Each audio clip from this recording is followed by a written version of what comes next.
Bonjour, chers frères et sœurs. Aujourd'hui, mardi de la semaine 16 du thème ordinaire, nous continuons à méditer sur le chapitre 12 de l'évangile de Saint Matthieu. En ce temps-là, comme Jésus parlait encore aux foules, voici que sa mère et ses frères se tenaient au dehors, cherchant à lui parler. Quelqu'un lui dit: ta mère et tes frères sont là dehors, qui cherchent à te parler. Jésus lui répondit: qui est ma mère et qui sont mes frères? Puis étendant la main vers ses disciples, il dit: voici ma mère et mes frères.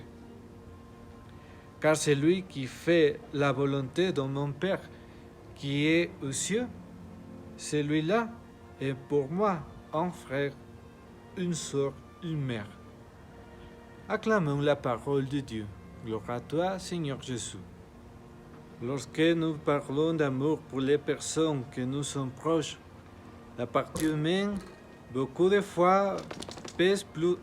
Et même si nous pouvons aimer beaucoup humainement parlant, cet amour est imparfait si notre amour pour Dieu n'est pas le premier.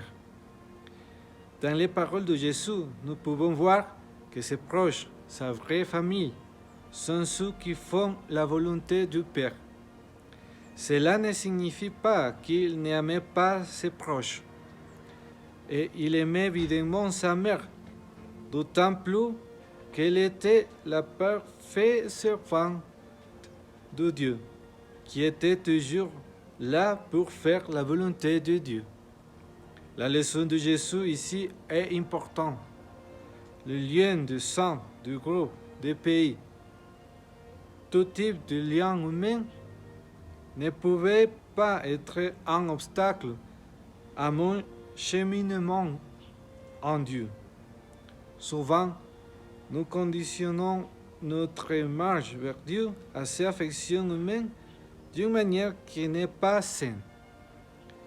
De toute évidence, Dieu nous a placés au milieu d'une famille, de sorte que c'est le premier endroit où nous apprenons à aimer et à établir des relations avec les autres.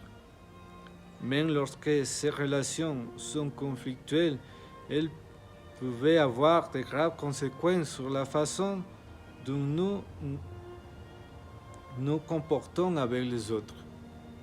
Pourtant, Jésus nous montre que rien de tout cela n'est un obstacle au cheminement vers l'unité avec lui. Si nous sommes fidèles et faisons la volonté de Dieu, en brisant ces liens, nous aurons un cœur plus sain, qui aime dans la liberté, et ainsi nous pourrons même aimer beaucoup plus nos proches comme Dieu veut que nous les aimons. Il est également important de voir que suivre Jésus peut souvent nous mettre en conflit avec notre famille et nos amis, ou même nous aliéner d'eux, bien que cela fasse mal humainement. Par exemple, si j'ai des amis avec qui je sors toujours et que je me suis souillé, mais que je suis déjà en route vers Dieu, je me rends compte que cela ne m'aide pas, que c'est déjà un vice et que je dois arrêter de boire. Si ces amis sont une tentation et ne m'aident pas, même s'il y a de l'amour, je ne peux plus sortir avec eux, parce qu'il y aura toujours le danger que je tombe dans quelque chose qui ne m'aide pas sur mon chemin vers Dieu. C'est pourquoi nous devons renforcer notre relation avec Dieu. Notre choix doit toujours être pour Dieu. Et dans ces choix, ceux que nous aimons seront également bénis et aimer. Demandons au Marie, qui a su comprendre avec son cœur ces réalités, de nous aider à toujours choisir Dieu, et que l'Esprit Saint nous éclaire pour que nous puissions toujours discerner la volonté de Dieu. Que Dieu vous bénisse au nom du Père et du Fils et du Saint-Esprit. Amen.